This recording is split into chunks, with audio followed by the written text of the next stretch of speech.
नमस्कार. जगाचं टेन्शन पुन्हा वाढलं म्हणायला हरकत नाही. कारण युद्ध विरामाच्या 24 तासानंतर घडलं काय? आता युद्ध विरामानंतर ज्या गोष्टी घडल्या, ज्या घटना घडल्या, त्यानंतर युद्धाचा भडका पुन्हा होऊ शकतो अशी भीती आणि शक्यता व्यक्त केली जाऊ लागलेली आहे. यामध्ये सर्वात महत्वाचं, लेबनॉनवरती इस्रायलने हल्ला केला. ह्या हल्ल्यामध्ये अत्यंत दुर्दैवी घटना ही म्हणायला हरकत नाही, कारण ह्या हल्ल्यामध्ये 100हून अधिक लोकांचा, निष्पाप लोकांचा मृत्यू झाला. त्यामुळे इराण पुन्हा चौताळलं. इराणने सांगितलेलं आहे की ज्या काही शांततेच्या 10 कलमी प्रस्ताव होता, या प्रस्तावामध्ये लेबनॉनवरती हल्ले करू नये असंच होतं. पण अमेरिकन आणि इस्रायलचं असं म्हणणं आहे की त्या शांती प्रस्तावामध्ये, त्या 10 कलमी शांती प्रस्तावामध्ये लेबनॉन विषयी काही नव्हतं, किंवा लेबनॉनवरती हल्ले करावे करू नये असं काही नव्हतं. त्यामुळे तो विषय येत नाही.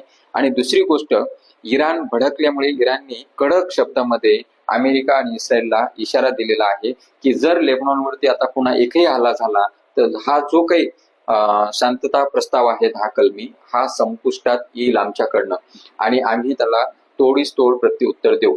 दुसरी गोष्ट, इराणचं म्हणणं आहे की जे काही 10 कलमी शांती प्रस्ताव होता त्यामध्ये 3 गोष्टी अमेरिकेने आणि इस्रायलने मोडलेल्या आहेत. आता मुळामध्ये जर एक गोष्ट बघितली तर ह्या 10 कलमी प्रस्तावाला अमेरिकेची जरी मान्यता असली तर इस्रायल यावरती आधीच नाराज होता. त्यामुळे इस्रायलने लेबनॉनवरती आज हल्ले केले, त्यामध्ये जास्तीत जास्त लोक मृत्यू पडले. इराण पुन्हा चौतळ आणि इराणनं कडक शब्दामध्ये प्रतिक्रिया दिलेली आहे. पहिली गोष्ट, लेबनॉनवरचे हल्ले बंद करा. दुसरी गोष्ट, ज्या मोडमध्ये होतं हॉर्मुझ स्ट्रेट, समुद्रधुनी जी खाडी आहे ते चालू करण्याचे इराण, ते पुन्हा एकदा बंद केलेले आहे. पुन्हा एकदा बंद करून पुन्हा एकदा तोच इशारा दिलेला आहे. नंबर 3, आता ह्यामध्ये सर्वात महत्वाची गोष्ट काय आहे की जे अणुसंवर्धनाचा विषय होता तो ह्या कलमेमध्ये कुठे त्यावरती प्रतिबंध लावावा असं लिहिलेलं नाही किंवा नव्हतं असं म्हणणं आहे इराणचं. आणि अमेरिका काय सांगतं, अणुसंवर्धनावरती प्रतिबंध असणार आहे आणि ते इराणने मान्य केला. तर ह्या गोष्टी घडलेल्या नाहीत असं इराण सांगतं. या 3 गोष्टीवरती इराण नाराज आहे.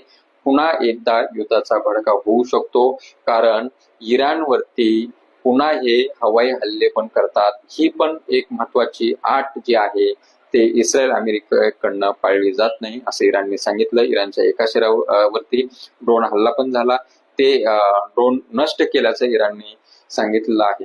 त्यामुळे ह्या 3 अटी महत्वाच्या अमेरिका इस्रायलकडनं मोडल्या जात आहेत. त्यामुळे हे 10 कलमी शांती प्रस्ताव हा संपुटात येऊ शकतो आणि पुन्हा एकदा जगाचं टेन्शन वाढू शकतं. जय हिंद, जय महाराष्ट्र.